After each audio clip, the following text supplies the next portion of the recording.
Hi, I'm Debbie, the researcher. And I'm Judy, the athlete, and we're here to help you better your best. Debbie, there's a lot written these days about mindfulness and performance. Yes, I've seen that in there and in the literature as well, and it's a very important concept. We measure it, a lot with our athletes, and I find lots of them who are very high in mindfulness, being awareness without judgment. It's a skill, and they're very good at it. But what I also find out sometimes is what they're being aware of is not helping them with their performance.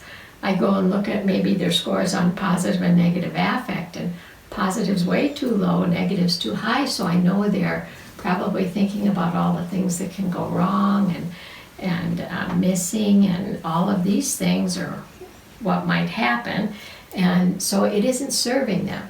But the ability to be aware is very good. Yeah. Yeah, I think back to, when I was shooting at the highest level, there's always cameras around taking pictures of everybody who's on the top target, and, they're getting in some kind of position. You usually can see them out of the corner of your eye. The biggest thing is, good cameras click when they take a picture. And in archery, in the recurve archery, we use something we call a clicker, which actually gives us the go-ahead to shoot. Mm-hmm. And it sounds very similar to a camera clicking. And I can remember a specific, I'm around this all the time, cameras clicking, people in your way and in your sight, where you can see them.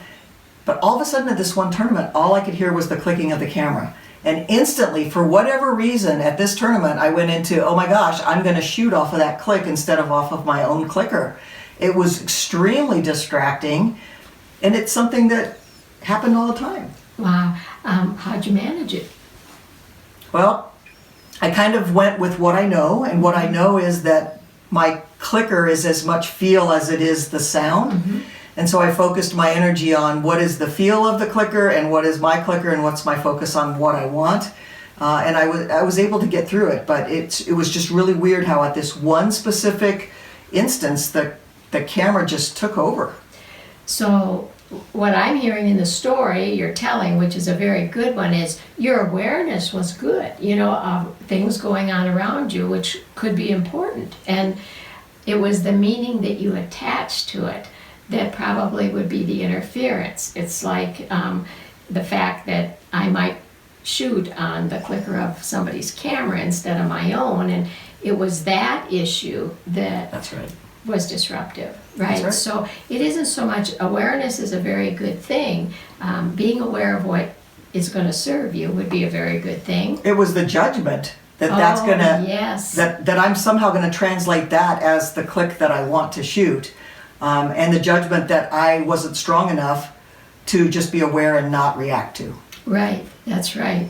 And so oftentimes I think you're right, it comes back to what you assign to it, how you relate to it, what story you put with it from the past maybe, or the potential stories of the future.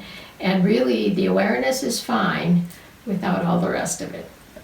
Yeah.